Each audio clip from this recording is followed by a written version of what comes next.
At dinner, Grandpa said, "How's the allowance, son? 7 grand a month should keep you comfortable?" My wife chuckled. "Yeah, he's been very comfortable lately."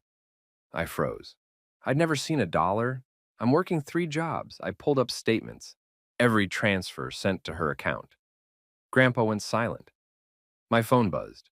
The bank's security team wanted to verify a new joint account in her name. Look, I'm not saying I'm a martyr or anything, but if there was an Olympic event for juggling sleep deprivation, financial anxiety, and a wife who thinks hustling means posting motivational quotes on Instagram at 2 in the afternoon, I'd take home the gold every single time. My name's Luke Harrington. I'm 31 years old, and I've somehow managed to convince myself that working 3 jobs simultaneously is a perfectly reasonable way to exist in modern America. Spoiler alert, it's not. But when you're trying to keep your head above water in a 1 bedroom apartment that costs more than a kidney on the black market, you do what you've got to do. My day starts at an ungodly hour that most people associate with either insomnia or questionable life choices. 4:30 in the morning, to be exact. That's when I drag myself out of bed, stumble over the yoga mat my wife Sabrina insists on leaving in the middle of the floor because apparently it's part of her morning manifestation routine, and make my way to Morrison's shipping warehouse on the edge of town. For 5 hours, I load boxes onto trucks, and let me tell you, there's nothing quite like hefting 60-pound packages of God knows what while your lower back screams at you in languages you didn't know existed. The guys I work with are solid. Bunch of early birds who've accepted that this is just what life looks like when you're trying to make rent in a city that thinks avocado toast is worth 15 bucks. We don't talk much, mostly because we're too tired and too focused on not getting crushed by a pallet of discount furniture heading to some suburb where people actually have guest rooms. By 10 in the morning, I'm done at the warehouse, which means I've got just enough time to wolf down whatever gas station breakfast sandwich I can grab, chug enough coffee to wake a small village, and head over to my second gig. I'm a certified HVAC technician, which is a fancy way of saying I fix people's air conditioners and heating units when they inevitably break down at the worst possible moment. Summer in this city is brutal, and winter isn't much better, so I stay pretty busy crawling through attics that smell like decades of regret and squeezing into crawl spaces that were clearly designed by someone who hated human beings. The pay's decent, better than the warehouse at least, and there's something satisfying about solving a problem. Even if that problem is just a clogged filter or a thermostat that someone's been jabbing at like it owes them money. But here's where it gets really fun. After spending my afternoon elbow deep in ductwork and explaining to yet another homeowner that no, their 20-year-old furnace is not going to magically heal itself, I head home for exactly 45 minutes, just long enough to shower off the dust, grime, and existential dread, and maybe sit down for 10 minutes before I'm back out the door for job number 3. That's right, folks. I deliver takeout for one of those app-based food services that's slowly destroying the restaurant industry while simultaneously keeping broke people like me employed. From 6 at night until whenever the orders stop coming, which is usually around 11 or midnight, I'm driving around town in my beat-up Honda, hauling pad thai, burgers, and overpriced salads to people who tip anywhere from generously to not at all. It's a gamble every time, like a lottery where the prize is either 5 bucks or soul-crushing disappointment. Now, you might be wondering why any sane person would willingly put themselves through this kind of schedule. The answer is simple and depressing: money, or more accurately, the lack of it. My wife, Sabrina, and yes, that's her real name, like the teenage witch or the Instagram influencer, take your pick, works from home. And I use the word works very loosely here because what she actually does is something she calls building her brand. From what I can tell, this involves taking photos of our apartment from strategic angles that hide the water stain on the ceiling, posting captions about self-love and abundance, and spending an alarming amount of time arranging coffee mugs by color. She's got a whole collection of pastel ceramics that cost more than my weekly grocery budget. And apparently, this is what success looks like in the year of our Lord, 2024. Don't get me wrong, I love my wife. I married her for reasons that made sense at the time. She's beautiful. She's got this infectious energy that makes you believe anything's possible. And when we first met, I genuinely thought we were building something together. But somewhere along the way, building something together turned into me building while she curated. She's always got some new project, some new collaboration with a brand that sends her free stuff in exchange for exposure, some new course she's taking on how to monetize your authenticity. Meanwhile, I'm out here monetizing my spine, my sanity, and whatever's left of my will to live. And our apartment is what real estate agents call cozy, and what normal people call, we can't afford anything bigger. It's one bedroom, one bathroom, and a kitchen so small, you can touch the stove and the fridge simultaneously if you really commit to it. Sabrina calls our decorating style minimalist, which I'm pretty sure is just code for we own 3 pieces of furniture and a concerning number of throw pillows.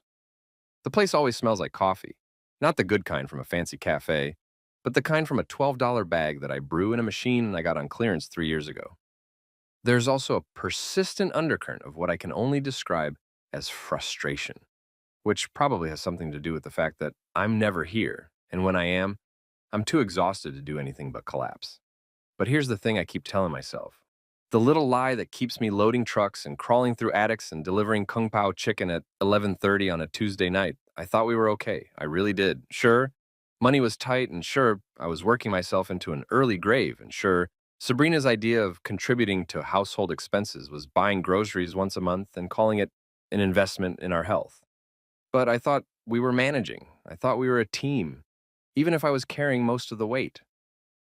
I thought that eventually things would get better. Her brand would take off, or I'd get promoted, or we'd win the lottery or something. Anything would change. I had no idea that change was coming, all right? Just not the kind I was hoping for. Because here's what nobody tells you about working 3 jobs and barely keeping your head above water. You stop paying attention to the details. You stop checking bank statements as carefully as you should. You stop asking questions about where money's going because you're too busy trying to make more of it. You trust the person you married to have your back because what else are you supposed to do? And that trust, that stupid, naive, completely understandable trust, is exactly what sets you up for the kind of betrayal that makes you question everything you thought you knew about your life. But I'm getting ahead of myself. Right now, in this moment, I'm still the guy who thinks he's hustling for a shared future. I'm still the guy who believes that if I just work hard enough, everything will be fine. I'm still the guy who's about to walk into a family dinner at his grandfather's house and have his entire world turned upside down by 7 words and a bank account number. I'm still the guy who has no idea that his wife has been playing a completely different game this whole time and that he's been losing without even knowing he was competing. If hustle were a personality type, I'd absolutely be the mascot. Exhausted, caffeinated, and completely clueless about the financial fraud happening right under my nose. But hey, at least the coffee's hot, the work keeps coming, and I've still got enough denial left to think that everything's going to work out just fine.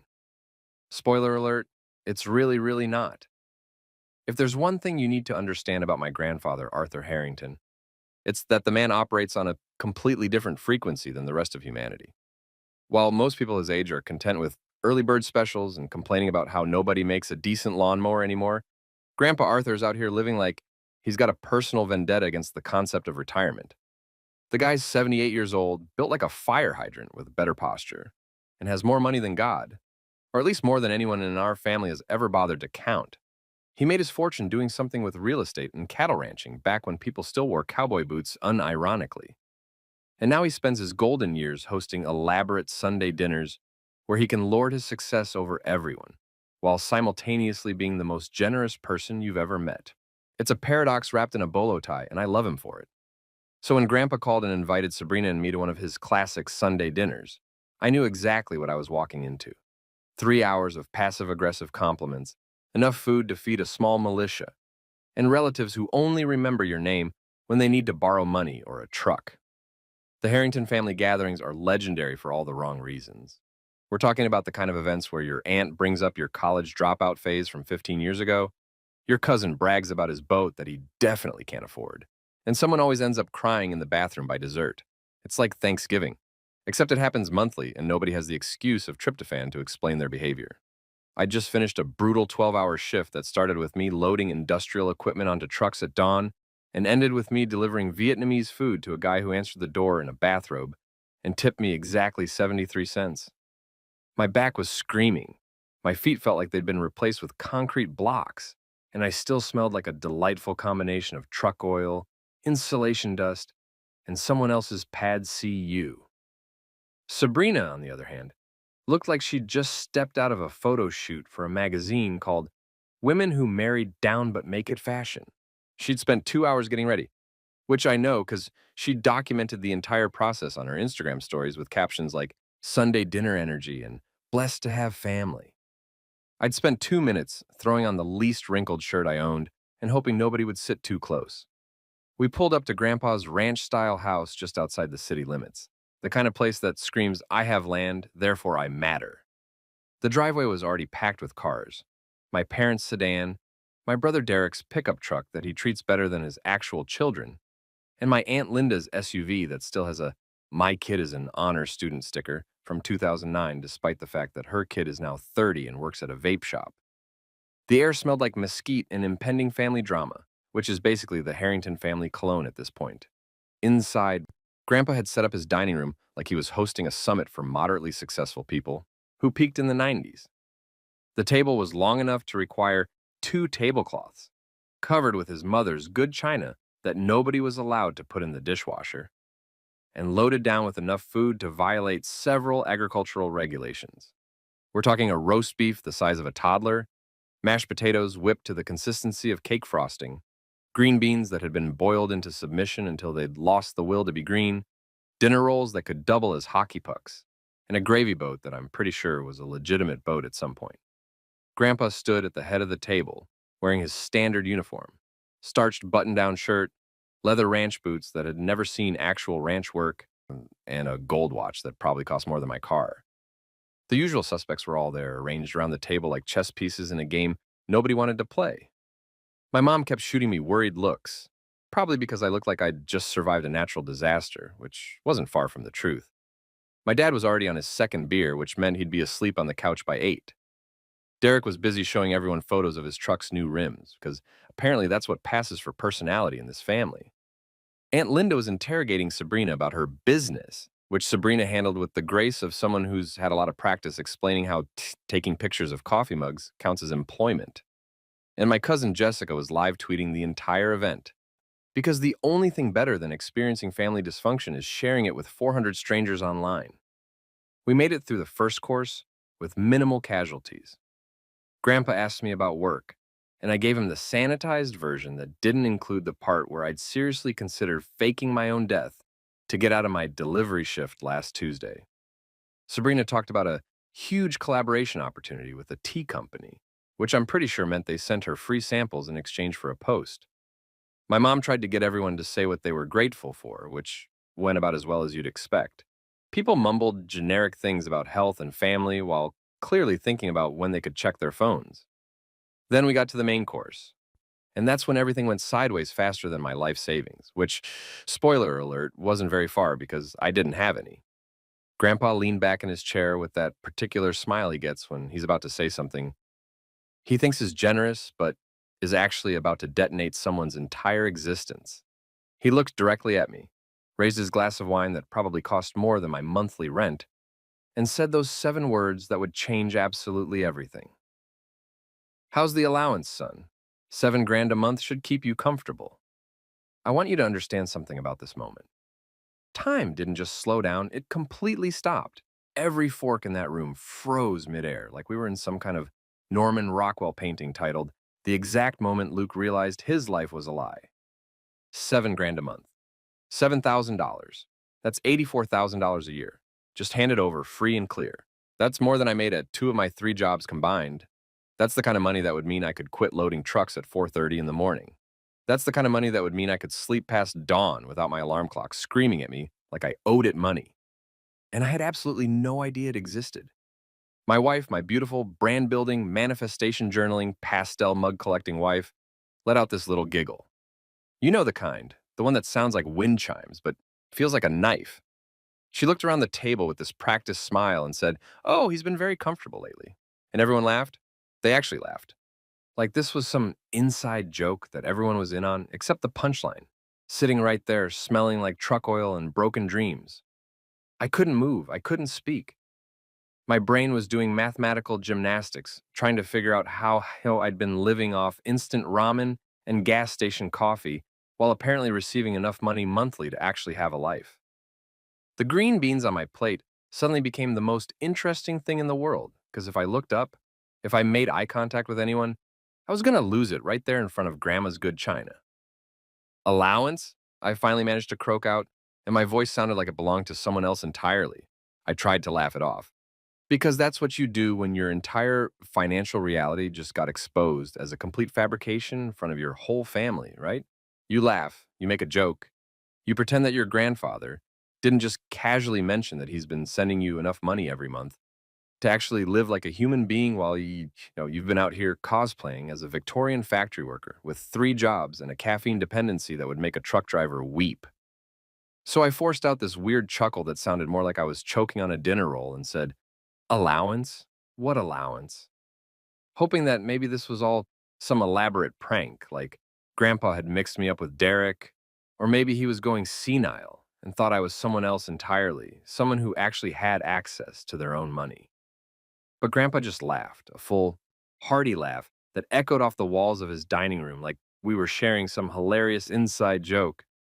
"The 7,000 I've been sending every month since 2019, son. You and Sabrina both get it. Set it up right after your wedding. Figured you kids could use a little help getting started." He said it so casually, like he was talking about the weather or the score of last night's game, not the fact that he'd been depositing what amounted to a decent salary directly into an account that I apparently had no idea existed. Since 2019. 2019, that was 5 years ago. 5 years of monthly deposits. I did the math in my head, and let me tell you, math is a lot harder when your brain is simultaneously trying to process betrayal and keep you from flipping a table full of your grandmother's heirloom china. $7,000 a month for 5 years. That's $420,000 and $420,000 that had somehow vanished into the ether while I was loading boxes, fixing thermostats, and delivering pad thai to strangers who couldn't be bothered to tip. I almost dropped the casserole dish I was holding. And actually, I did drop it a little. It hit the edge of my plate with a clang that made Aunt Linda jump and spill her wine. The green bean casserole, which I'm pretty sure was made sometime during the Reagan administration based on how it tasted, nearly became a casualty of my existential crisis. My hands were shaking, and not from the physical exhaustion that had become my baseline state of existence, but from pure, concentrated rage mixed with confusion and a healthy dose of what the actual hell. I pulled out my phone right there at the dinner table, which normally would have earned me a lecture from my mother about respect and family time and how nobody can have a conversation anymore because everyone's glued to their screens. But she didn't say anything. Nobody said anything. They all just watched as I opened my banking app with fingers that felt like they belonged to someone else. The screen loaded with agonizing slowness, probably because even my phone's data connection was exhausted from my lifestyle. And there it was, my checking account balance, sitting at a whopping $347. $347. That was it.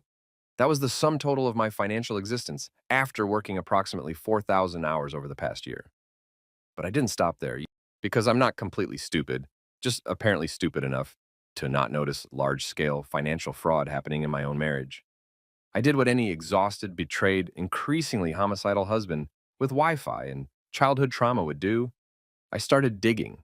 I went to my email, scrolled past the 17 unread messages from various delivery apps telling me about shifts I'd missed or ratings I'd received, past the promotional emails from companies selling things I couldn't afford, past the spam about extending warranties on cars I didn't own, and found what I was looking for. The folder labeled Foundation Transfers, the Harrington Family Foundation. Of course, Grandpa had set up a whole foundation. The man probably had a foundation for his foundations. And there they were, lined up like little soldiers of fiscal responsibility, monthly transfers, regular as clockwork every single month since June 2019. $7,000, sent with a memo that said monthly stipend, Luke and Sabrina Harrington. Every transfer had a routing number, an account number, a confirmation code. Everything was documented, organized, legitimate. Except the account number didn't match mine. Not even close. I looked at the last 4 digits of the receiving account. Then I looked at Sabrina's phone sitting on the table next to her wine glass, the case decorated with pressed flowers and inspirational quotes. I'd seen her account number before. She'd asked me to transfer money to her a few times when we first got married, back when I was naive enough to think our money meant something mutual. The numbers matched.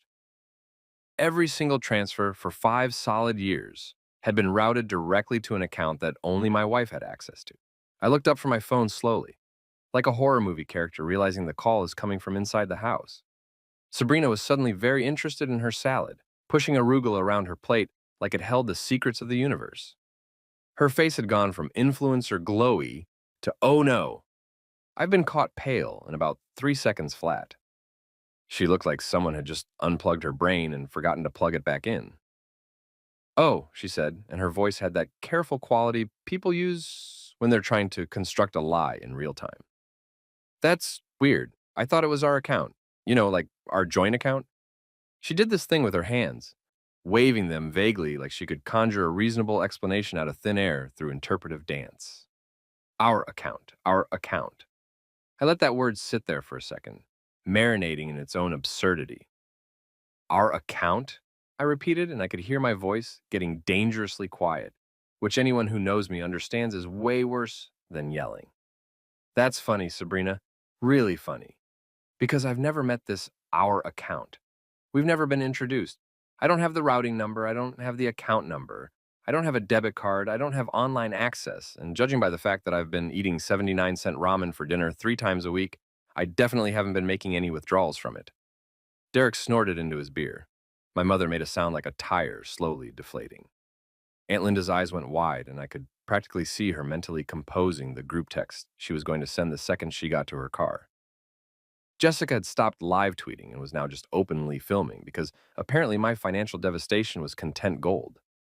Grandpa's face had gone from jovial to granite in record time. His jovial grandfather routine had completely evaporated, replaced by the guy who'd built a multi-million-dollar empire through a combination of smart investing and probably some light intimidation. Who changed the routing? He asked, and his voice had dropped about 3 octaves into a register that made everyone sit up straighter.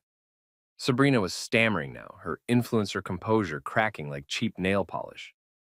It's just, it made sense, For family expenses, it's easier if it all comes to one place.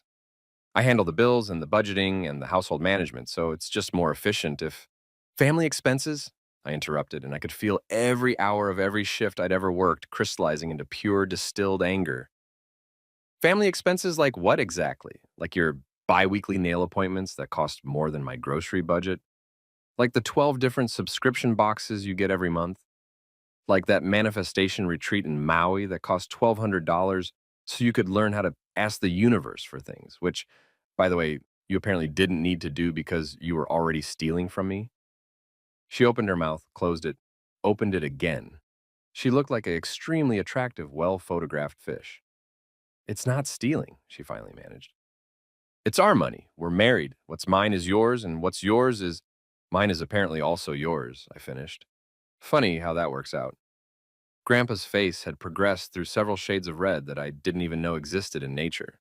We're talking colors that would make a fire truck look pale, hues that suggested his blood pressure was currently attempting to escape his body through sheer force of will. He looked like he was about to either have a heart attack or flip the entire dining room table. And honestly, I wasn't sure which option I was rooting for at this point. The man had built his fortune on handshake deals and old-school principles like honor and integrity, concepts that apparently my wife had decided were optional guidelines rather than actual moral imperatives. Not anymore, Grandpa said, and those 2 words came out with the kind of finality usually reserved for judges handing down life sentences or gods smiting civilizations. He wasn't yelling, and that's how you knew it was serious, because Grandpa only got quiet when he was truly, genuinely furious. The kind of furious that meant lawyers were getting called, accounts were getting frozen, and someone's name was probably getting removed from a will with the speed and efficiency of a military operation. The entire room went silent. And I mean actually silent. The kind of silence where you can hear every little sound that normally gets drowned out by conversation and clinking silverware. The ceiling fan above us made this rhythmic clicking noise that I'd never noticed before, probably because I'd never been present for a family dinner where the primary entertainment was watching my marriage implode in real time. Someone's phone buzzed on the table, probably Jessica's, because she was absolutely getting notifications from people watching her live stream of this disaster. Even the grandfather clock in the hallway seemed to be ticking more loudly, like it was counting down to some inevitable catastrophe. My mother, bless her eternally optimistic heart, tried to salvage the situation with the kind of determination that only a woman who'd survived 40 years of Harrington family gatherings could muster. Arthur, she said in that placating voice she uses when she's trying to prevent disasters, the same voice she'd use when Derek crashed his first car, or when I announced I was dropping out of my master's program to work 3 minimum wage jobs. Let's not ruin dinner. We can discuss this later, privately, like adults. I made your favorite pie, cherry with the lattice crust, and it would be such a shame to let it go to waste over a simple misunderstanding about finances. A simple misunderstanding. Right. That's what we were calling grand larceny committed by your daughter-in-law against your son now. A simple misunderstanding. Like accidentally grabbing someone else's coffee at Starbucks. Not systematically redirecting nearly $500,000 over 5 years, while your husband worked himself into an early grave wondering why he couldn't afford to go to the dentist. But it was too late for pie, cherry, apple, or otherwise. Dinner wasn't just ruined. Dinner was murdered, desecrated, and having its eulogy read by a very angry septuagenarian in cowboy boots. Dessert was officially canceled, possibly forever, and I was approximately one sentence away from updating my Facebook relationship status to financially scammed by spouse, with a lengthy explanation post that would make my cousin Jessica's live stream look like amateur hour. Sabrina was doing that thing she does when she's backed into a corner, where she cycles through her entire repertoire of emotional manipulation tactics, like she's scrolling through filters on Instagram. First came the wounded innocence. I can't believe you're all ganging up on me like this. Then the righteous indignation. I was trying to help us build a stable financial future. Followed by the classic deflection. If Luke had just communicated better about wanting access to the account, I would have. And finally, when none of that worked, she landed on her go-to move, tears. Not real tears, mind you, but those carefully cultivated tears that influencers practice in mirrors, the kind that make your eyes look dewy without ruining your mascara. Derek, who normally has the emotional intelligence of a particularly dense brick, actually said something useful for once in his life. Dude, that's messed up. Even I keep my money separate from Rachel's, and we've been married 8 years. Coming from a guy who once tried to claim his boat as a tax deduction because he'd thought about maybe using it for fishing commercially someday, this was damning. Aunt Linda was furiously texting under the table, her thumbs moving so fast they were practically smoking. I could only imagine the messages.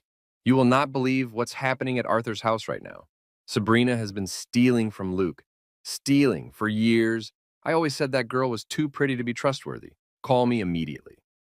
My dad had given up all pretense of following the conversation and was now just working on his third beer, staring at the ceiling like it might open up and rapture him out of the situation.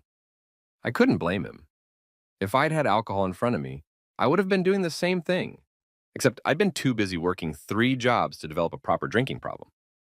Grandpa stood up, his chair scraping against the hardwood floor with a sound like judgment itself. He walked over to the antique cabinet where he kept his important papers, because of course he kept important papers in the dining room, ready to whip out at a moment's notice during family gatherings. This man was always prepared for everything, including apparently the discovery that his granddaughter-in-law was a con artist with a ring light and a dream board. He pulled out a folder, an actual physical folder, because Grandpa still believed in paper trails the way religious people believe in scripture, and started flipping through bank statements. Every month, he muttered, more to himself than to us. $7,000 transferred on the first. Never missed a payment, not once in 5 years. And you're telling me, Luke, that you never saw a single dollar of it? Not one, I confirmed, and my voice sounded hollow even to my own ears. I've been working 70-hour weeks, Grandpa. Loading trucks, fixing air conditioners, delivering food until midnight. I've been eating ramen and riding on bald tires because I couldn't afford new ones. Last month, I had to choose between getting my tooth fixed and paying the electric bill. I picked electricity. I've still got the toothache. My mother gasped. Sabrina had the audacity to look offended, like I was the one being unreasonable by bringing up the fact that I'd been living in poverty while she'd been living off my allowance. You never told me about your tooth, she said, which was possibly the most insane response she could have offered at that particular moment. I never told you because every time I brought up money, you said we needed to stay positive and trust the process, or Some other crap you read in a self-help book written by someone who inherited their wealth. I shot back, and I could feel 5 years of swallowed frustration finally finding its voice. You kept saying your brand was about to take off, that we just needed to invest a little more in your content, that the universe would provide. Turns out the universe was providing. It was just providing directly into your personal checking account. Grandpa slammed the folder down on the table, making the china rattle. Priya, he said, pulling out his phone. I'm calling Priya. Priya was Grandpa's lawyer, a woman so competent and terrifying that she'd once made a district judge cry during a deposition. If Grandpa was calling Priya, things were about to get very legal very fast. Sabrina's face went from influencer pale to actually scared white. That's really not necessary, she said quickly. We can handle this internally as a family. There's no need to involve lawyers and make this into some big legal thing. You made it a legal thing when you committed fraud, Grandpa said simply. The rest of dinner unfolded like a particularly depressing episode of a reality show that nobody asked for, but everyone was too horrified to stop watching. We all just sat there, pushing food around our plates in silence, because apparently even the Harrington family's legendary ability to argue through any situation had finally met its match. What do you even say after discovering that one family member has been systematically defrauding another family member for half a decade? Pass the roles just doesn't have the same ring to it anymore. When you're sitting across from someone who's been bankrolling their entire lifestyle with money that was supposed to help you afford basic dental care. Sabrina had retreated into her phone, probably composing some cryptic Instagram post about betrayal and misunderstanding that would make her followers think she was the victim in all this. I could practically see the caption forming in her head. Sometimes the people closest to you don't understand your vision and shall stay strong, misunderstood minds, all trust the journey. Derek was texting Rachel, probably warning her that family dinner had gone nuclear, and she should prepare the guest room because there was a non-zero chance I'd be sleeping on their couch tonight. My mother kept trying to make eye contact with me, her face doing that thing where she's simultaneously sympathetic and disappointed, like she's sorry this happened, but also maybe if I'd been more attentive to my finances, this could have been avoided. Aunt Linda had given up on subtle, under-the-table texting and was now just openly typing what I assumed was a novel-length expose to every person in her contact list. My phone was sitting on the table next to my plate of congealed mashed potatoes and green beans that had long since given up any pretense of being edible. I was staring at it, wondering if I should call my bank right now, in the middle of dessert that we weren't eating, when the damn thing started buzzing. Not a text, an actual phone call, which in this day and age basically means either someone died or you're about to get scammed by someone claiming to be from the IRS. The screen lit up with a number I didn't recognize, and normally I would have let it go to voicemail because I get approximately 17 spam calls per day asking me about my car's extended warranty or my non-existent student loans. But something made me answer it. Maybe it was instinct. Maybe it was the universe finally deciding to give me a break after 5 years of cosmic pranks. Or maybe I was just so emotionally demolished at this point that I figured, why not add one more element of chaos to this already perfect disaster of an evening? Hello, I answered, and my voice sounded like I'd been gargling gravel, which made sense considering I'd spent the last hour having my entire financial existence revealed as an elaborate lie. Mr. Luke Harrington? The voice on the other end was female, professional, and had that particular quality that immediately makes you sit up straighter, even when you're already sitting at a dinner table surrounded by your family's judgment. That's me, I said, glancing around the table. Everyone had stopped pretending to eat and was now openly staring at me, because apparently my phone call was the evening's next scheduled entertainment. This is Franklin Trust Security calling. We're reaching out regarding some unusual activity on accounts associated with your name and social security number. Specifically, we received a request earlier today to establish a new joint account under your name with a Mrs. Sabrina Harrington, with Mrs. Harrington listed as the primary account holder and full withdrawal privileges. We're calling to verify that you authorize this request and are aware of this account establishment. Time did that thing again where it stops being a linear concept and instead becomes this thick, syrupy substance that you have to wade through. A new joint account. Today. She'd tried to set up another account today, presumably after realizing that the gravy train of Grandpa's monthly deposits might be coming to an end now that the family was asking uncomfortable questions.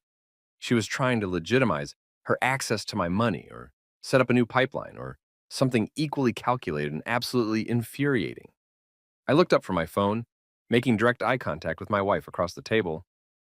She was frozen, her fork halfway to her mouth, and her face had gone through pale and landed somewhere in the neighborhood of translucent.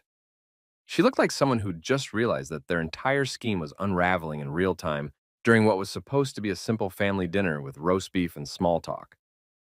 No, I said into the phone, my voice steady, despite the fact that my hands were shaking so badly. I almost dropped my cell phone into my mashed potatoes. I did not authorize that request. I have no knowledge of any new account. I need you to freeze that immediately and flag it as fraudulent activity. Sabrina's fork clattered onto her plate. Luke, wait, you don't understand. I held up one finger, silencing her with a gesture that I'd learned from Grandpa himself. The universal sign for, I'm on the phone and you need to shut up immediately. The woman from Franklin Trust continued, I understand, Mr. Harrington. We'll halt the account establishment immediately and begin a fraud review process. Given the circumstances and the amount of suspicious activity we've flagged, we're going to recommend a complete audit of all accounts associated with your social security number. You'll need to come into one of our branches within the next 48 hours to verify your identity and review all account access privileges. We'll be sending you a detailed email within the next hour outlining the steps you'll need to take. Thank you, I managed, and I meant it. This random bank security employee who was probably just doing her job and following protocol had no idea that she'd just potentially saved me from whatever fresh hell Sabrina had been planning. I'll be there first thing Monday morning. We'll have everything ready for you, Mr. Harrington. I'm sorry you're dealing with this situation. We take financial fraud very seriously at Franklin Trust. She sounded genuinely sympathetic, which was more than I could say for half the people sitting at this dinner table. I ended the call and set my phone down very carefully, like it was made of something fragile and expensive, rather than the cracked screen disaster that I'd been meaning to replace for 2 years but couldn't afford because apparently I'd been funding my wife's influencer lifestyle instead. The silence that followed was so complete that I could hear Aunt Linda's phone buzzing with incoming responses to her gossip fest. A new account, Grandpa said, and his voice had gone past angry and landed somewhere in the realm of impressed by the audacity. You tried to set up a new account today? Today? After we just discovered the first one? Sabrina was doing her crying thing again, but this time, even she seemed to realize that tears weren't going to work. I was trying to fix it, she said, her voice doing this quavery thing that might have worked on me 5 years ago when I still thought love meant trusting someone completely. I was trying to set up a proper joint account so Luke would have access too. I was trying to make things right. By listing yourself as the primary account holder with full withdrawal privileges, I asked because I'd been paying attention to what the security woman had said. How exactly does that make things right? How does setting up another account that you control help me access money that I should have had access to all along? She didn't have an answer for that. Or if she did, she was smart enough not to say it out loud in front of Grandpa, who looked like he was mentally calculating exactly how fast he could have her removed from the family trust entirely. And Derek was shaking his head in disbelief.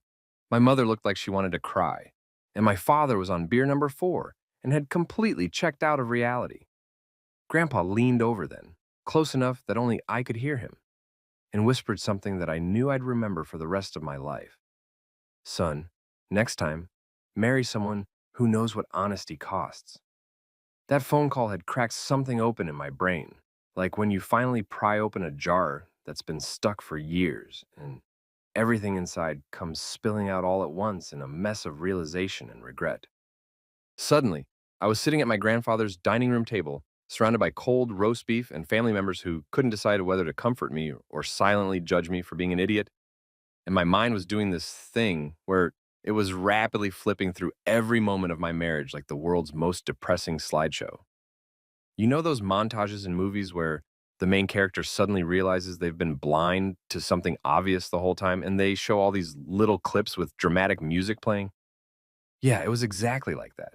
Except instead of dramatic music, the soundtrack was just the sound of my own voice in my head saying, "You absolute moron," on repeat. The borrowed money from my wallet that never came back. God, how had I been so stupid about that? It started small, innocently enough. 20 bucks here, 40 bucks there. Babe, I forgot my wallet. Can I grab some cash? Or, I'll pay you back on Friday when my collaboration payment comes through. Except Friday would come and go. And another Friday, and eventually I'd forget I'd even lent her the money because I was too busy working 3 jobs and operating on 4 hours of sleep to keep track of every small transaction. But it wasn't small, was it? When I actually thought about it, really added it up in my head, we were probably talking about thousands of dollars over the years. Thousands of dollars that just evaporated into the void of her handbag, never to be seen again, while I was out here rationing my coffee and buying the generic brand of everything because I thought we were broke. Then there were the Amazon packages. Oh, the packages. They arrived with the frequency and reliability of a mail order addiction, sometimes 2 or 3 times a week. Each one labeled with that little smile logo that now felt like it was mocking me personally. Sabrina always had an explanation ready. It's for content creation, or I need this ring light for better photo quality, or my personal favorite, this is a business investment, Luke. You have to spend money to make money. Business investments that looked suspiciously like designer handbags, expensive skincare products, a collection of crystals that supposedly promoted abundance, a Himalayan salt lamp that cost more than my weekly grocery budget, and enough activewear to outfit a small yoga studio. Every time I questioned it, she'd get defensive and launch into this whole speech about how I didn't understand entrepreneurship or the influencer economy or what it took to build a brand in the digital age. And like an idiot, I believed her. Or at least, I convinced myself I believed her because it was easier than fighting about it after a 12-hour shift. But the memory that really made me want to punch a hole through Grandpa's decorative wall was the time, oh God, the time she'd told her friends she was supporting me. I'd come home early from my HVAC job because a client had canceled last minute, and Sabrina had been on a video call with 3 of her influencer friends, all of them sitting in their expensive apartments with their ring lights and their matcha lattes, discussing their relationships like they were product reviews. I'd only caught the tail end of the conversation, but I heard her say it clear as day. Yeah, Luke's been struggling to find his footing career-wise, so I've been the main breadwinner while he figures things out. It's been hard, but, you support the people you love. I'd stood there in the hallway, still holding my toolbox, covered in insulation dust and attic grime, and felt something inside me just crumple. But I'd talked myself out of being angry about it. I'd convinced myself that maybe she was just trying to save face with her friends, or maybe she genuinely believed she was contributing more because she didn't understand the value of physical labor versus posting photos online. I'd made excuses for her, swallowed my pride, and never brought it up because I didn't want to be the kind of husband who made his wife feel bad about how she talked to her friends. What an absolute chump I'd been. The rental car incident. Jesus, how had I forgotten about that? We'd gone to her friend's wedding in Napa Valley, which was already a stretch financially because I'd had to take time off from all 3 jobs, and we both knew I didn't get paid time off from any of them. Sabrina had insisted on renting a nice car because we need to make a good impression and everyone there is going to be successful and we can't show up in your Honda. So she'd rented this luxury sedan on what she said was our credit card, and when we returned it, she'd somehow managed to rack up an extra $400 in fees. Late return, premium gas that wasn't premium, some mysterious cleaning fee that made no sense. She'd promised to handle it, said it was all taken care of, and told me not to worry about it. I'd never seen any charge come through on my card, so I assumed she'd dealt with it through her business account or whatever. Now I realized she'd probably paid it with Grandpa's money, money that was supposed to be mine, money that I could have used to not work 3 jobs or fix my tooth or buy tires that weren't held together by prayer and stubbornness. And the trips, God, the trips she'd taken. The content creation retreat in Tulum, the networking conference in Austin, the brand partnership opportunity in Miami. She'd always framed them as investments in her business, necessary expenses that would pay off eventually when her following grew and the sponsorships rolled in. I'd stayed home, working my 3 jobs, eating ramen, and feeling vaguely guilty that I couldn't afford to go with her because someone had to pay the rent. Except I was paying the rent. And she was taking vacations funded by money that was literally supposed to be supporting both of us. She'd been living like a successful influencer on my allowance, while I'd been living like a broke warehouse worker on my actual salary. The meditation app subscription, the monthly flower delivery service for content, the expensive coffee beans that she insisted were necessary for her morning routine and aesthetic, the vintage furniture she'd bought off Facebook Marketplace that cost more than our monthly utilities, the professional photo shoot she'd booked to elevate her brand presence, the online courses about manifestation, abundance mindset, and becoming a six-figure entrepreneur. Every single one of these things she'd positioned as either a necessity or a minor splurge that we could afford. And I'd trusted her because why wouldn't I trust my wife? My biggest crime wasn't being too trusting or too busy or too tired to pay attention. My biggest crime was choosing love over math, romance over receipts, faith over financial statements. I'd operated under this naive assumption that marriage meant partnership, that for better or worse included, and we're honest about where the money goes, that the person you married wouldn't systematically rob you while you slowly destroyed your body, working three jobs to keep a roof over both your heads. Sitting there at Grandpa's table, watching Sabrina check her phone for the 17,000th time, probably composing her victim narrative for social media, I felt like the biggest sucker in the history of suckers. I'd been so busy trying to be a good husband, working hard, not complaining, trusting her, supporting her dreams, that I'd completely missed the fact that she'd been treating our marriage like a personal ATM with unlimited withdrawals and zero accountability. Derek caught my eye from across the table and gave me this look that was equal parts sympathy and "I told you so," because Derek had never particularly liked Sabrina. He'd said at our wedding that she seemed high maintenance, and I'd defended her, said he didn't understand her, that she was just ambitious and knew what she wanted. Turns out Derek wasn't being judgmental. He was being observant, and I was being willfully blind. The next morning, Grandpa summoned what he called a family meeting, but what everyone else understood to be a tribunal. When Arthur Harrington asks you to come to his study at 9 a.m. on a Monday morning, you don't question it, you just show up and hope you're not the one on trial. Except in this case, everyone knew exactly who was on trial, and her name rhymed with Sabrina, the scheming financial felon. I'd barely slept the night before, lying on the couch in our apartment because I couldn't bring myself to share a bed with someone who'd been robbing me blind for 5 years while I worked myself into an early grave. Sabrina had locked herself in the bedroom, presumably doing damage control on social media and trying to figure out how to spin grand larceny into a misunderstanding about shared resources and communication styles. Grandpa's study looked like what would happen if a library, a courtroom, and a museum of masculinity all had a baby together. Dark wood paneling covered the walls. Floor-to-ceiling bookshelves held leather-bound volumes that I was pretty sure he'd never actually read but kept around for intimidation purposes, and various hunting trophies stared down at you with glass eyes that seemed to say, "We too were once alive and free, and look what happened to us." His massive oak desk dominated the room like a judge's bench, and behind it sat the man himself, wearing reading glasses and an expression that suggested someone was about to get their inheritance redistributed. I arrived first because I'd been awake since 4:30 anyway. Old habits from the warehouse job die hard, apparently. And because I wanted to make sure Grandpa knew I was taking this seriously. I'd even worn actual pants instead of my usual rotation of work jeans that smelled faintly of whatever job I'd most recently finished. My mother showed up next, clutching her purse like it was a security blanket, and shooting me these worried looks that mothers specialize in, the kind that say, "I love you, but also, how did you not notice this was happening?" Derek arrived with Rachel, who'd insisted on coming for moral support, and also probably because she didn't want to miss the drama.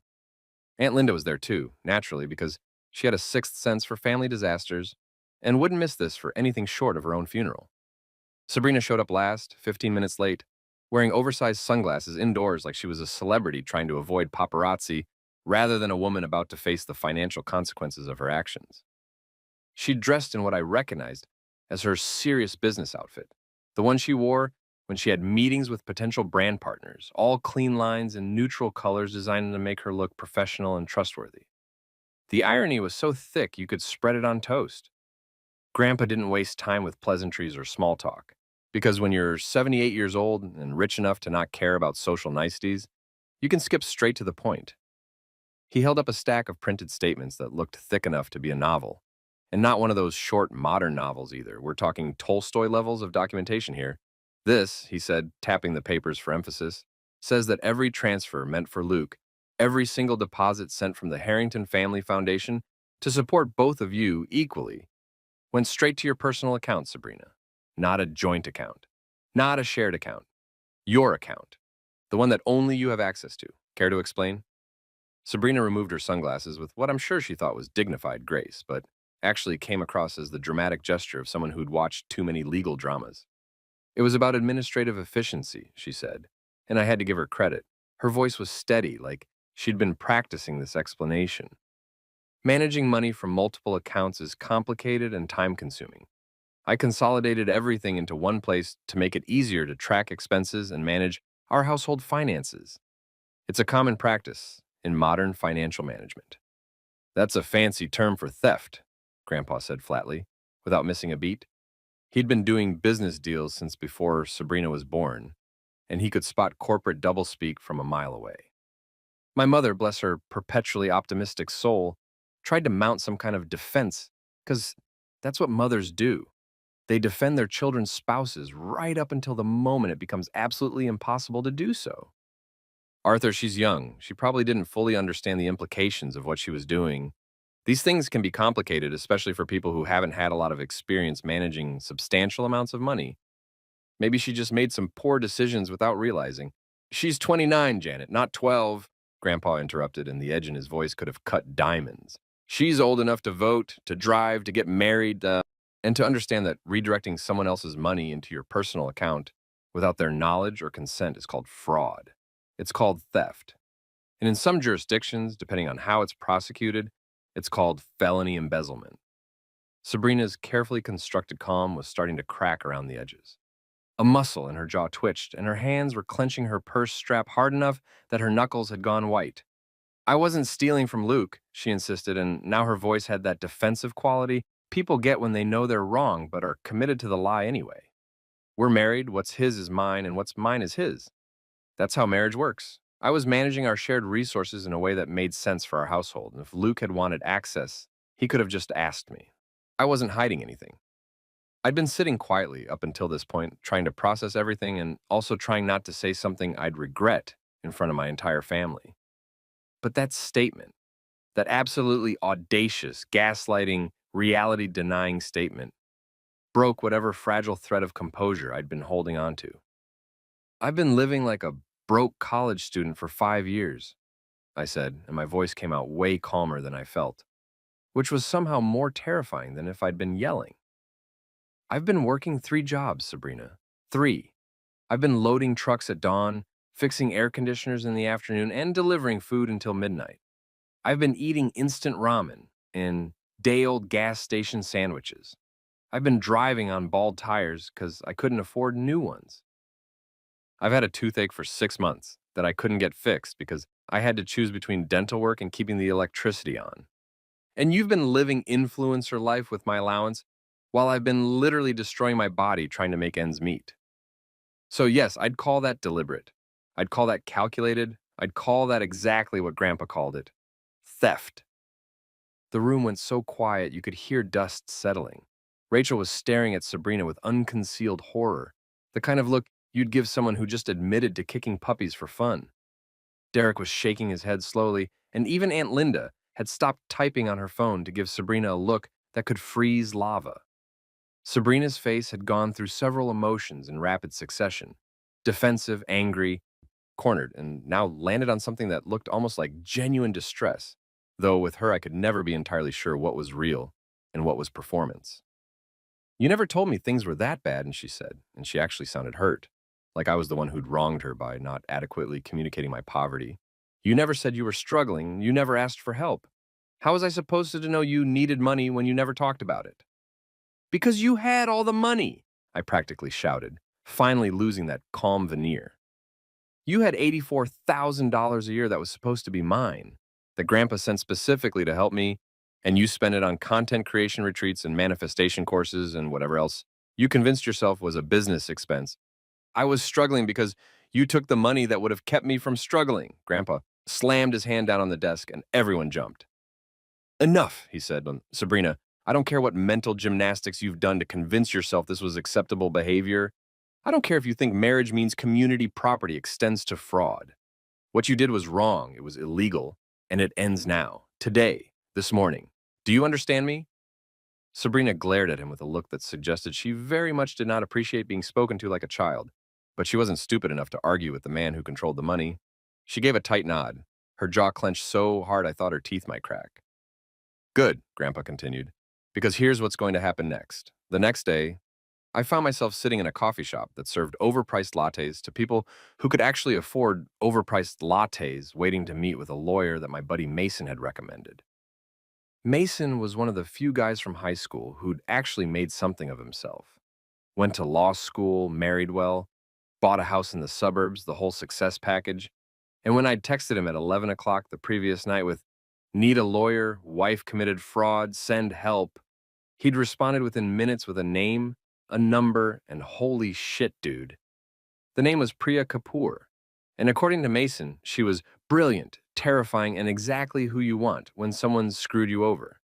Priya arrived exactly on time, which I was learning was a trait of people who had their lives together, unlike me who'd spent the last 5 years operating in a constant state of barely controlled chaos. She was probably in her late 30s, wearing a suit that looked like it cost more than my car, and carrying a leather briefcase that screamed, "I bill $400 an hour and I'm worth every penny." She ordered a black coffee, no sugar, no cream, no fancy syrup flavors, and got straight to business before her cup even hit the table. "Mason filled me in on the basics," she said, pulling out a yellow legal pad and a pen that probably cost more than my weekly grocery budget back when I thought I was broke. "Your grandfather's been sending you $7,000 monthly since 20, totaling approximately $420,000, all of which was redirected to your wife's personal account without your knowledge or consent. Is that accurate?" Hearing it laid out like that, in cold legal terms by someone who dealt with this kind of thing professionally, made it somehow more real and more devastating at the same time. "Yeah," I said, my voice coming out rougher than I intended. "That's accurate. I had no idea the money existed until Sunday dinner when Grandpa mentioned it casually, like I'd been receiving it all along." Priya made notes with the kind of efficient handwriting that suggested she'd done this approximately 10,000 times before. "And your wife's justification for this arrangement?" "Administrative efficiency," I said, and even saying it out loud made me want to laugh and cry simultaneously. She said it was easier to manage everything from one account.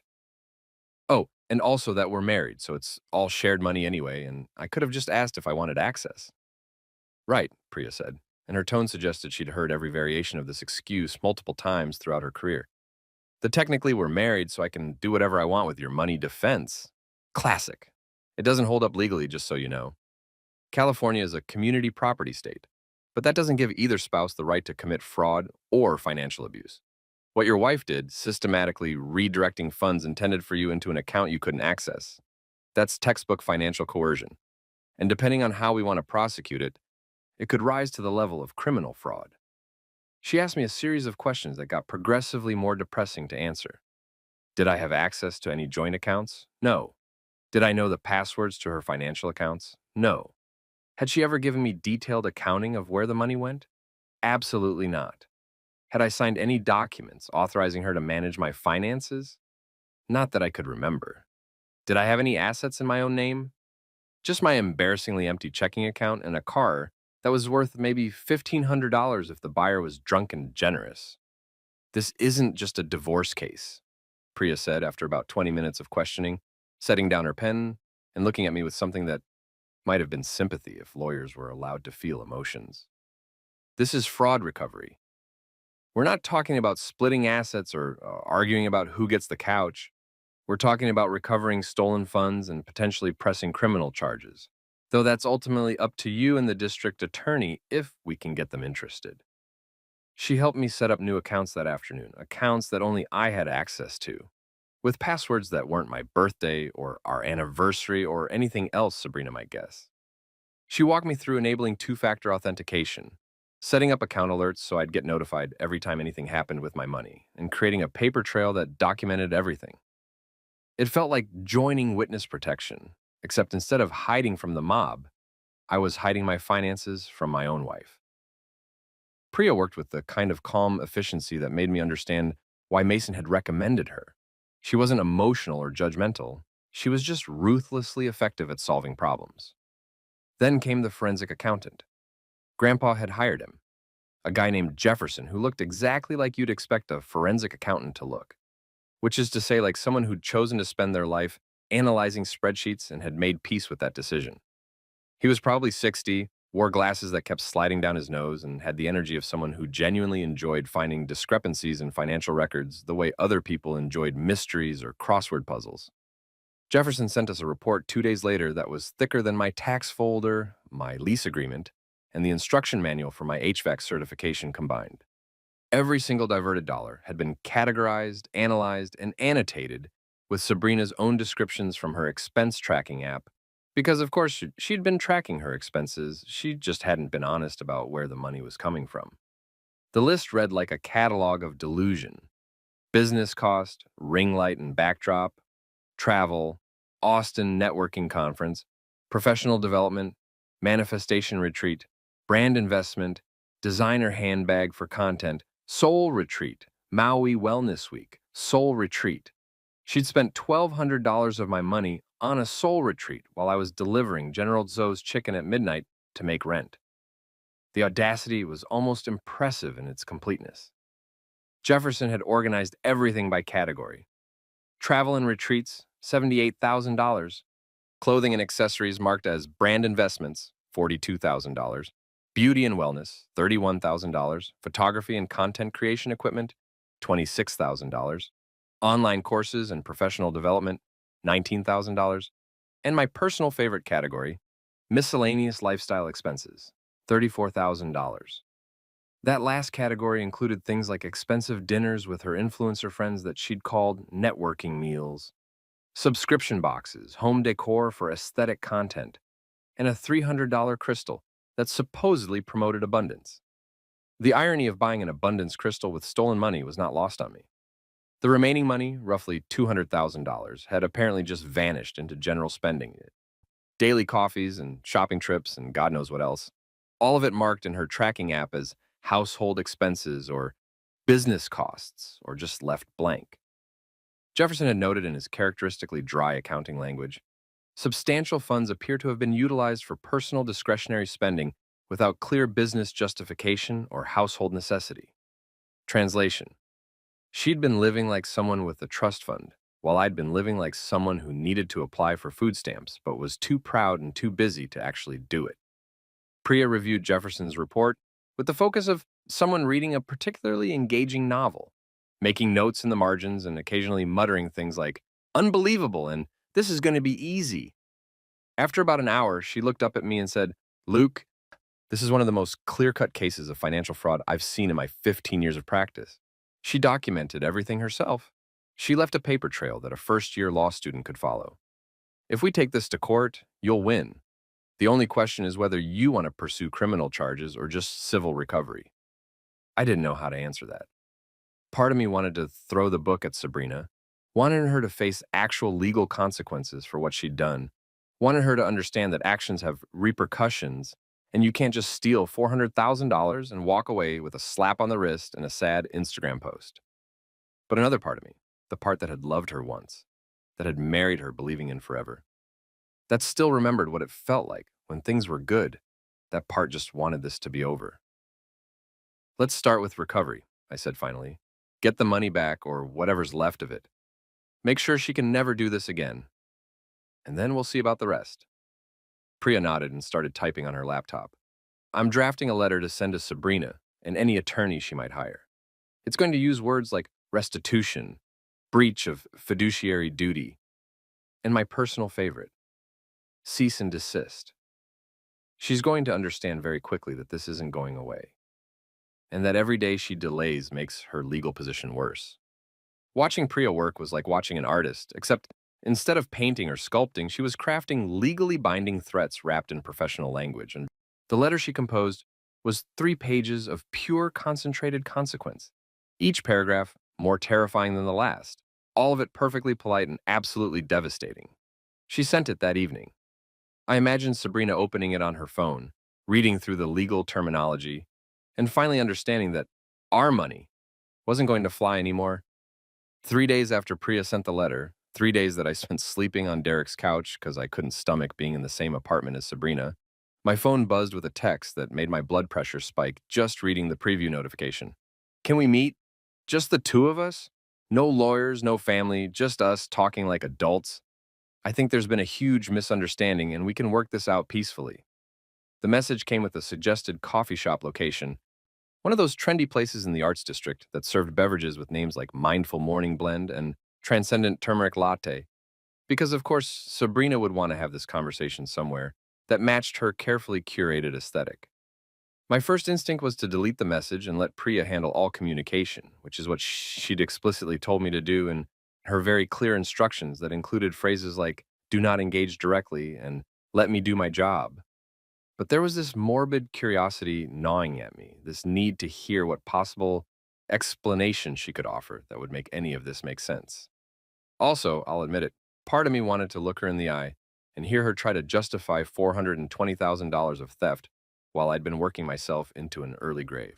So I did something that Priya would probably bill me extra hours for disapproving of. And I texted back like, fine, tomorrow at 2. I'm bringing my lawyer. She responded immediately. Please, no lawyers, just us. Like I said, peacefully. I didn't respond to that because Priya had taught me that silence was often the most powerful negotiating tool, and also because I was absolutely bringing documentation even if I left Priya out of it. There was no universe in which I was walking into a meeting with Sabrina without receipts, literal and figurative. The next day, I showed up 10 minutes early because I wanted to pick my seat strategically, somewhere with my back to a wall so I could see her coming, somewhere public enough that she couldn't make a scene without witnesses. The coffee shop was exactly as pretentious as I'd expected. Exposed brick walls covered with local art that looked like someone had sneezed paint onto canvas and called it expression. Tables made from reclaimed wood that cost more than functional furniture, and a menu that required a small business loan to order from. I bought myself a regular coffee, just coffee, none of the adaptogenic mushroom situations they were pushing, and sat down at a corner table to wait. Sabrina arrived 15 minutes late, which was par for the course because she'd never been on time for anything in her entire life. Punctuality wasn't part of her brand, I guess. She was wearing sunglasses so oversized they could have doubled as satellite dishes, the kind that celebrities wear when they're trying to hide from paparazzi or, in Sabrina's case, when they're trying to hide the fact that they've been crying or stressed or possibly just trying to look like someone who has bigger problems than the consequences of their own actions. She'd dressed down, or what passed for dressed down in her world, wearing yoga pants that cost more than my first paycheck, and a hoodie that had some kind of minimalist logo that probably meant it was from a brand I'd never heard of and couldn't afford, even if I had heard of it. She sat down across from me and took off the sunglasses with what I'm sure she thought was dramatic flair, but mostly just looked exhausting. Her eyes were a little red, her makeup less perfect than usual, and she had this wounded expression that I recognized from every argument we'd ever had, where she'd been clearly wrong but wanted me to feel bad anyway. You're blowing this way out of proportion, she started, and I had to admire the sheer audacity of opening with that particular strategy. Not an apology, not an explanation, not even a let me help you understand my perspective, just straight to you're being unreasonable. I'm blowing this out of proportion, I repeated, keeping my voice level despite the fact that every muscle in my body wanted to flip the reclaimed wood table. Sabrina, you redirected $70,000 of my money per year for 5 years, $420,000 total, while I was working 3 jobs and living off ramen and gas station sandwiches. Please explain to me which part of my reaction is disproportionate to that reality. She sighed, actually sighed, like I was the one being difficult, like I was the one making her life complicated by having the audacity to notice I'd been robbed. It's not theft, Luke. We're married, we're a team. What's yours is mine, and what's mine is yours. That's literally what we promised each other when we got married. I was managing our household finances in a way that made sense. You're treating me like some kind of criminal when all I was doing was trying to build something for us. Teamwork usually includes informing the other teammate, I shot back, and I could feel that calm facade starting to crack. Teamwork involves communication, transparency, mutual decision making. You know what teamwork doesn't include? Secretly funneling someone's allowance into your personal account for 5 years while they destroy their body working 70-hour weeks thinking they're broke. That's not teamwork, Sabrina. That's fraud with better marketing. Her face shifted from wounded to defensive so fast I got whiplash just watching it. Oh, so now I'm a fraud? Is that what your grandfather and your fancy lawyer told you? That I'm some kind of con artist? I've been building a business, Luke. A real business with real potential. Those retreats you're so obsessed with, they were networking opportunities. Those unnecessary expenses, they were investments in content creation and brand development. You don't understand because you've never tried to build anything beyond a paycheck. And there it was. The thing she'd probably been thinking, but never quite said out loud until now. The underlying resentment that I was just a working class guy with working class ambitions while she was a visionary entrepreneur being held back by my small minded inability to see her genius. I've been building 3 different careers simultaneously, I said, and my voice had dropped to that dangerous, quiet register that I'd inherited from Grandpa. I've been building a life, Sabrina, or at least I thought I was. Turns out I was just funding yours. You love being dramatic, she snapped. And now the mask was really slipping, the Instagram perfect influencer persona giving way to the person underneath who was angry about being caught. You love playing the victim, acting like you're so noble and hardworking and suffering. You could have asked me about the money at any time. You could have checked the accounts. You could have been involved in our financial planning. But no, you were too busy being a martyr, working your 3 jobs, making me feel guilty every single day for not having a traditional career. And you love my allowance, I replied, matching her energy. You loved it so much you spent 5 years spending it without telling me it existed. You loved it so much you tried to set up another account last week with you as the primary holder. You loved it so much you built your entire lifestyle around it, while I was delivering Chinese food at midnight, wondering how we were going to make rent. Her eyes narrowed into slits, and I could see her mentally cycling through her remaining playbook of manipulation tactics. The victim thing hadn't worked. The we're a team thing hadn't worked. The you don't understand business thing hadn't worked. So she went for the jugular, the thing she knew would hurt, because she'd spent 5 years learning exactly where my insecurities lived. I should have married someone with less pride, she said, her voice cold and precise, designed to cut. Someone who wouldn't make such a big deal about money and who actually understood what it takes to succeed in the modern economy. Someone who could be happy for my success instead of feeling threatened by it. I sat there for a second, letting that land, feeling the intended sting of it. A year ago, hell, even a month ago, that probably would have worked. It probably would have made me question myself. Wonder if maybe I was being unreasonable. If maybe my blue-collar sensibilities were holding both of us back from some greater potential. But sitting there in that overpriced coffee shop, looking at this woman who I'd loved enough to marry but apparently hadn't known at all, I felt nothing but a weird sense of clarity. Should have married someone with fewer passwords, I said. And I actually smiled when I said it because the absurdity of the whole situation had finally caught up with me.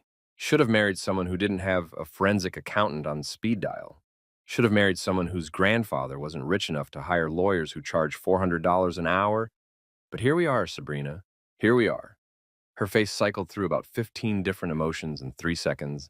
Shock, rage, indignation, something that might have been actual hurt, and finally settling on cold contempt. She stood up abruptly, her chair scraping against the floor loud enough that the barista looked over with concern. You're going to regret this, she said, grabbing her purse and her phone. When your lawyer bills start piling up and you realize what divorce actually costs and you're alone working your 3 pathetic jobs, you're going to wish you'd been reasonable about this. I already regret plenty, I said, staying seated because standing would have given her the satisfaction of thinking she'd gotten to me. But talking to you today isn't on the list. She stormed out, leaving her untouched $7 matcha latte on the table like it was a prop in a movie about wronged women and unreasonable men. The sunglasses went back on before she even hit the door, armor against the world that was finally holding her accountable. I sat there for another 10 minutes, finishing my regular coffee that cost $3 and tasted like freedom, watching through the window as she got into her car, a car that I now realized had probably been partially funded by my allowance, and drove away. My phone buzzed. A text from Priya. How did it go? I typed back, she called me dramatic and told me I'd regret this. Pretty sure that means we're on the right track. Her response came immediately. Perfect. That's exactly what people say when they know they're going to lose. See you tomorrow to go over next steps. I paid for my coffee, left a generous tip because the barista had witnessed that entire mess and deserved hazard pay, and walked out into the afternoon sun feeling lighter than I had in 5 years. Weeks crawled by with the kind of agonizing slowness that makes you understand why people say justice delayed is justice denied. Except in this case, justice wasn't delayed so much as it was buried under approximately 47 metric tons of legal paperwork, financial documentation, and the world's most passive aggressive email exchanges between lawyers who were getting paid by the hour to professionally insult each other. Priya was worth every penny of her $400 hourly rate, though. She handled Sabrina's attorney, a guy named Brad, who specialized in defending people who absolutely knew they were guilty but wanted to drag things out as long as possible, with the kind of ruthless efficiency that made me understand why Mason had described her as terrifying in the best possible way. The settlement negotiations were about as fun as getting a root canal while simultaneously doing your taxes and listening to your high school guidance counselor explain why your dreams weren't realistic. Sabrina's opening position, delivered through Brad with the confidence of someone who genuinely believed they had a case, was that she was entitled to keep everything because we were married and she'd been managing household finances in good faith. Priya's response, which she let me read before sending, and which made me laugh for the first time in weeks, essentially boiled down to absolutely not. Here's 400 pages of evidence showing exactly how your client committed fraud. And if we go to trial, I will personally ensure that every detail of this becomes public record. Brad's next offer was slightly more reasonable, probably because he'd actually read the forensic accountant's report and realized his client had documented her own crimes with the thoroughness of someone keeping a journal. We eventually settled on terms that Priya described as better than you had any right to expect, and I described as not nearly enough, but at least it's something. Sabrina agreed to return $215,000, roughly half of what she'd taken, because apparently the other half had been spent so thoroughly that even Jefferson, the forensic accountant, couldn't figure out where it had all gone. She'd pay it back in installments over 5 years, which meant I'd be 36 by the time I got the last payment, assuming she actually made them and didn't try to declare bankruptcy or flee to Bali to become a yoga instructor or whatever Plan B influencers have when their content creation careers implode. The divorce itself was surprisingly straightforward once the money situation got resolved, probably because we didn't actually have any assets to fight over. She got to keep her ring light, her collection of pastel mugs, her manifestation journals, and her delusions about being a successful entrepreneur. I got to keep my dignity, my 3 jobs. Well, technically, I'd quit the warehouse job by this point because Grandpa had insisted, and then I'd kept the HVAC work and the delivery gig until I figured out what came next. And my newfound understanding that love without financial transparency is just an expensive form of self destruction. The really interesting development came when Grandpa called me into his study again, this time without the tribunal atmosphere, and with significantly better whiskey. He poured us each a glass of something that probably cost more than my monthly rent used to cost, settled into his leather chair with the satisfaction of someone who'd won a war, and looked at me with an expression I couldn't quite read. I'm replacing Sabrina as the trust coordinator, he said, which was possibly the least surprising news I'd heard since discovering that water is wet. And I'm setting things up so every penny goes directly to an account that only you control. New bank, new passwords, new everything. She'll never get near your money again.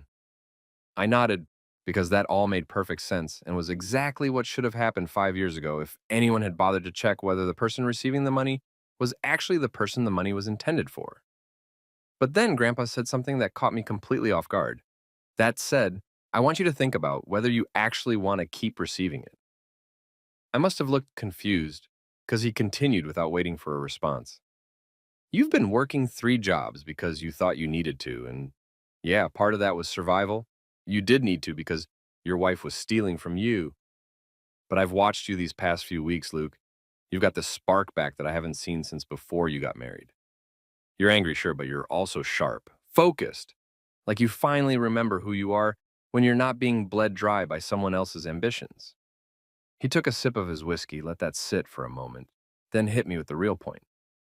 Money's like a hammer, son. Useful tool, dangerous weapon. If you take this allowance now after everything that's happened, are you taking it because you need it? Or are you taking it because you think you deserve it after what she did? Because those are 2 very different motivations, and only one of them ends well. I sat there turning the whiskey glass in my hands, watching the light refract through the amber liquid, and actually thought about it instead of just reacting. The truth was, I didn't need 3 jobs anymore. I'd quit the warehouse work, and the HVAC business was actually doing well enough that I could probably survive on just that if I was careful. The delivery gig was extra, something I kept doing partly out of habit, and partly because I'd made friends with some of the regular customers and didn't want to abandon them. With the allowance, I could probably quit both the delivery job and the HVAC work, live comfortably, maybe even save up for something big like going back to school or starting my own business or just existing without constant financial anxiety for the first time in my adult life. But Grandpa was right. There was something dangerous about taking the money now, after everything. It felt too much like a consolation prize, like I was trading one kind of dependence for another. I'd spent 5 years being unknowingly dependent on money I didn't know existed. Did I really want to spend the next however many years being knowingly dependent on money that came from someone else? Even if that someone else was my grandfather who actually meant well? I want to pause it, I said finally, surprising myself as much as him. Not forever necessarily, but for now. I want to see what it feels like to actually be my own man, standing on my own feet, making my own money without wondering whether I'm surviving or thriving, whether I earned it or inherited it. Grandpa smiled, a real smile, not the tactical one he used during business negotiations or family confrontations. That's what I was hoping you'd say, he admitted. But I needed you to choose it yourself. Money you don't need is power. Money you do need is a leash. I didn't build everything I have by being comfortable. I built it by being hungry. I'm definitely still hungry, I said. And we both laughed because it was true on multiple levels. He stood up, walked over to his desk, and pulled out a folder, because of course there was another folder. There was always another folder with Grandpa. That said, I'm not going to leave you completely without a safety net. I've set up an emergency fund in your name, $50,000. You can't touch it unless there's a genuine emergency. Medical crisis, job loss, act of God situation. Otherwise, it just sits there, earning interest and being available. The worst happens. Think of it as insurance against catastrophe, not a replacement for ambition. I took the folder, flipped through the paperwork documenting this new account, and felt something unexpected. Not relief exactly, but something close to it. Security without dependence. A cushion without a cage. Thank you, Grandpa, I said, and I meant it on levels I didn't quite have words for. Don't thank me yet, he replied. Thank me when you've built something that makes you proud. Thank me when you can look at your life and know that every bit of it is yours because you made it, not because someone gave it to you or took it from you. The next few weeks were an education in what it felt like to actually own your own existence. I kept the HVAC work because I was good at it and it paid decently, and there was something satisfying about solving tangible problems. Broken things that could be fixed with the right tools and knowledge. I quit the delivery job with mixed feelings because the money was unpredictable and the hours were brutal. But I'd missed some of the regular customers who'd started to feel like friends. Mrs. Chen, who always tipped 20% and asked about my day. The college kid in apartment 3B who was also working his way through school and understood the hustle.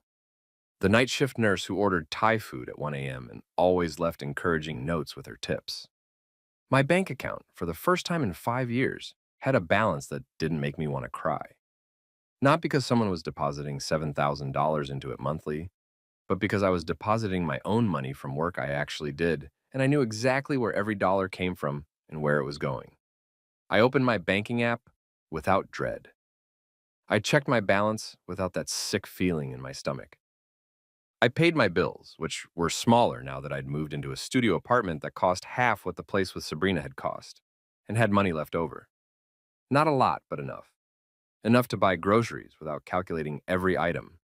Enough to get my tooth fixed finally. Enough to replace my bald tires. Enough to feel like a functional adult human being instead of a financial disaster held together by caffeine and denial. Sabrina tried her damage control online, naturally, because that's what influencers do when reality collides with their carefully curated image. She posted a series of cryptic quotes about betrayal and misunderstanding, about how some people fear strong women, about how growth sometimes means leaving behind people who can't evolve with you. Her followers ate it up, leaving supportive comments about how she deserved better and how inspiring she was for staying positive through difficult times. I didn't respond, didn't comment, didn't even look at her profile after the first couple of posts because Priya had been very clear about not engaging on social media where everything was documented and could be used in court. But I heard through the family grapevine, Aunt Linda, naturally, who'd become my unofficial source for all Sabrina related gossip, that the divorce and fraud allegations had cost her several brand partnerships and collaborations. Turns out companies don't love being associated with influencers who've been credibly accused of stealing $400,000 from their husbands. Who knew ethics mattered in the world of sponsored content and affiliate links? Now, when the bank calls, it's to confirm my signature, not hers. When I get an email about account activity, it's because I actually did something with my account, not because someone else was draining it without my knowledge. When I look at my financial future, I see possibility instead of mystery, potential instead of theft. My life wasn't perfect, not by a long shot. I was still figuring out what came next, still rebuilding from 5 years of unknowing exploitation, still processing the fact that the person I'd loved enough to marry had viewed me primarily as a revenue stream. But it was mine. Every bit of it, the good and the bad and the uncertain, belonged to me in a way that nothing had for half a decade. And if Grandpa ever asks me again, "How's the allowance?" I'll smile and say exactly what I said last week when he called to check in. Comfortable, Grandpa. Finally comfortable. Not because of what you're giving me, but because I finally know exactly what I have and what it costs and what it's worth. He laughed and said that was the right answer. I'm starting to think he might be right.